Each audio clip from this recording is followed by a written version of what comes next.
And he turns out that he was into some weird stuff on the internet.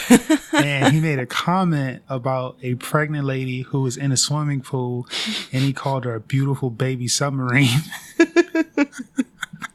Which is the best. So uncomfortable. It's the best. It is the most innocent, perverted thing you could say about a pregnant lady. Yeah. Yeah, you beautiful baby submarine. Like, oh, I don't know how I feel about that.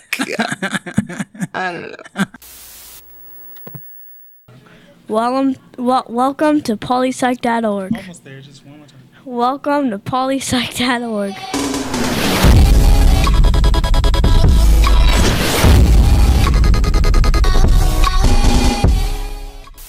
So you are pregnant though. So like on a day-to-day basis, how do you feel? Like let's start from the beginning. So you were diagnosed with a parasite. We went to the doctor, got the confirmation. They were like, you're for sure pregnant. Like what did you feel? Was it the up and down? Did you feel sad and then happy, then like how'd you feel? I was like disbelieving at first when I got the very first positive, because it had been like kind of a roller coaster of an experience. It was full-blown disbelief because that faded test that you showed me. I didn't have disbelief. Did you? Were you did in have full disbelief. You had disbelief. You didn't disbelieve? Yeah, you I did. No, I did. Yeah. Because I was over here like wondering, if I'm not, then I can go have a cigarette and ease my stress. Mm-hmm. If I am, then I have to quit right now. Now, what was that like? Because you quit smoking cold turkey that night. Yeah. The night you found out you were pregnant. That was it. It wasn't as bad as I thought it would be. It certainly wasn't as bad as times past trying to quit. Was it harder in times past? Absolutely. Like I didn't make it. I think the longest I made it in the last 2 years of trying was like 8 days. So imagine that's stress related though, yeah?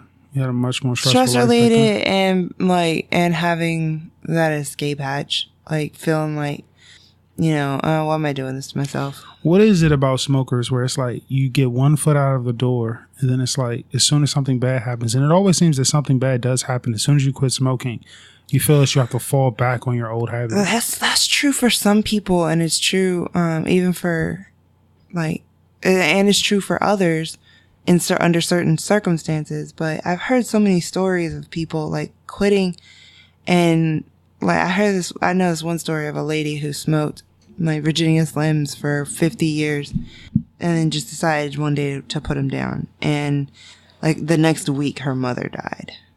And like in hindsight, everyone was asking her, how come you didn't pick them back up then? Like, how did you stay quit? And she was just like, I just decided to quit. And I was stressed about my mother passing away, and a cigarette wasn't going to bring her back. So it just wasn't a factor. Like for some people, like, yeah, I'm stressed out and I can have a cigarette and ease my stress. And then there's those who quit and they sort it out in their mind that all the stress in the world will not be eased or eliminated altogether with a cigarette. So it's all just in your head, essentially. So you accept just some level of discomfort and you just decide to push forward? For a little while, for the immediate, like, couple of days, I think it is there's like this pang. And the rest of the time, like, later, like months later, there's people who talk about having that, like, need or want for a cigarette. That's 100% in their head. Do you think that motherly instinct or a more biophysical thing, a hormone is produced when you are pregnant, when you find out that you're pregnant? I have a child inside of me. Is there some chemical you think that's released that prevents you from hurting that child? Where you say that I cannot have a cigarette now because I hurt this child. So you just, that's it. It just overrides any pangs. I think it can. Yeah. I think you can like pull it to the forefront and like force yourself to focus on that. But it doesn't have to be at the forefront. Because there are mothers who will full blown ignore that, obviously, because there are mothers who. And I wouldn't say that it's for any less love for the children. Now, with crack, I think there is less love for your child than there is for the drug. And that's not 100% their fault. It's the addiction, which That is their fault. But yes, the fact that they've chosen to become addicted is their fault. By the time they're in the throes of it, they're not consciously choosing their child over their habit. They're choosing to alleviate their pain over their child. So what I found fascinating about that, there was a study done, it was published on Daily More, where the instances of babies being born addicted to a narcotic has remained pretty much the same, like since 2009. They studied it from 2009 through 2013, and it's roughly about 1,500 babies born addicted to a substance, and that was in Scotland, Scotland and England and Wales. Right. So just those three countries, like 1,500 being born each year, and that's not going down. So I think it's unfortunate that some others can't actually get over their specific addiction, but you did. You shook your smoking habit, which you were up to what, like a half pack a day? Pack a day, and just shook it in a day. Oh yeah. What is it? Just if you had to pinpoint it exactly, was it like, would you say it was a hormonal thing? Would you say that you just had a flood of oxytocin, or was it like a rationally based? I can't keep smoking. I think part of me always knew that. I mean, number one, cigarettes do not have the same like physical hold on you that stuff like meth and heroin does. So, like, I really, in the back of my mind, I always knew that telling myself that it's an addiction, like, it is, but it's not. And I think I really just had to tell myself to pull everything that I knew about myself and my problem to the front and, so, you know, like, look at it all, put it all on the table and, like, do what I knew I had to do. And that was to shake it. Yeah. I mean, that's a like, bold thing. Like I said, like, I mean, if I was hooked on meth, I would need help. Like, I would need a lot more help. I would need, like, I don't know. I don't even know if I'd be able to identify the need if I were to, once I got pregnant. But, like, it's cigarettes. And I know you say it like it's not the biggest thing to have quit it. Yeah, because in between cigarettes, I have a rational mind. Mm-hmm. Like, I'm capable of functioning and pulling together lucid thoughts. And you physically have tried to stop smoking several times and failed.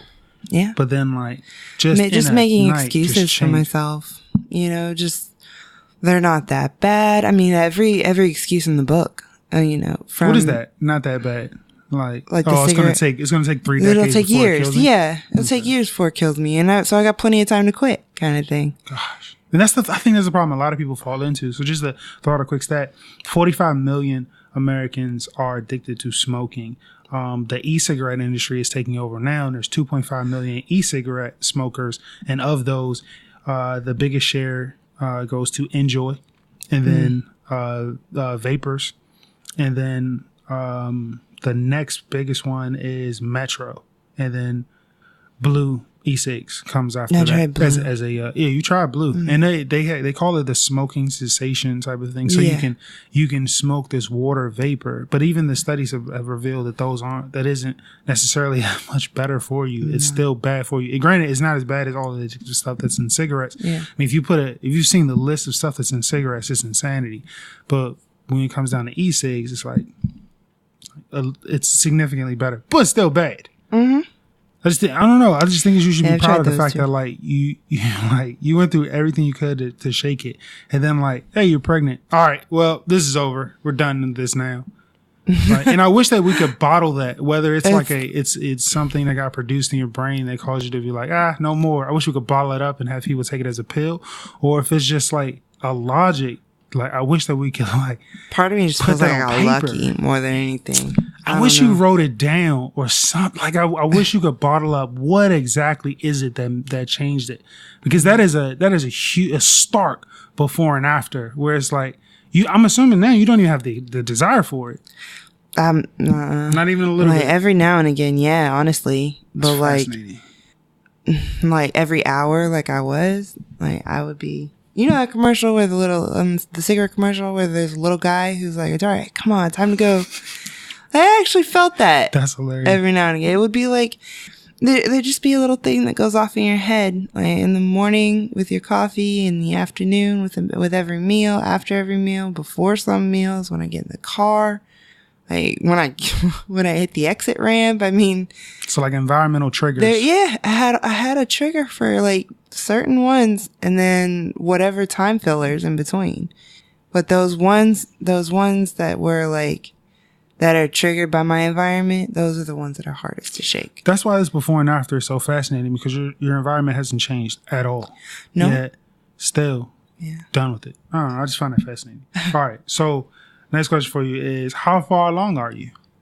10 weeks tomorrow. 10 weeks now. I think. I was going to say 9 weeks. It's hard to say. I've been like fussing around. But you're not showing. I feel like I'm showing. You like it? Like, I can tell little subtle differences, but thank you. I'm not showing. Yeah, no. I see. 10 weeks. We think tomorrow. We go for the ultrasound tomorrow. Yeah, I'm super stoked. Yeah, are This is you? the first ultrasound I've ever seen. Really? Yeah. You didn't? No, go for you your know what I brother's? saw? I saw Jaden's, my baby brother's. Oh. I saw his. No, I saw Tristan's too. Duh. I would imagine I saw you would have. I saw both my brothers ultrasound. But I Did don't you know. get to It's my see all first of child. them, or just the later trimesters? I don't know. I was so young. Yeah. I can't really How remember. old were you when they were? No freaking clue. I don't know. I tried to figure out how old I was today. I couldn't remember. 26. Okay, now I know. Okay. So I'm bad with numbers for some reason. I can't hold them. I can hold a stat and weird research like in my head for decades. Yeah. But I What's the can't. name of the guy that used the baby submarine joke? Oh, Ted. Dang it. He was on the right side of the Republican. Bone something, right? Yeah. They call him Ted Bones, I think it was, or something like that. God dang it. But he was on the right side of the Republican stage where they were doing their primaries. Actually, it was during the general election. And he asked both Hillary Clinton and Donald Trump this really, really innocent question. And it was really cool. And he turns out that he was into some weird stuff on the internet. And he made a comment about a pregnant lady who was in a swimming pool, and he called her a beautiful baby submarine. Which is the best. So uncomfortable. It's the best. It is the most innocent, perverted thing you could say about a pregnant lady. Yeah. Yeah, you beautiful baby submarine. Like, oh, I don't know how I feel about that. I don't know. The show is over. We would like for you to do one thing for us. Tell 2 friends to download the Polypsych podcast. Shoot them an email, a text, a raven, anything. Just tell 2 friends to download the Polypsych podcast. Tell 2 friends to download the Polypsych podcast. Tell 2 friends to download the Polypsych podcast. Tell 2 friends to download the Polypsych podcast.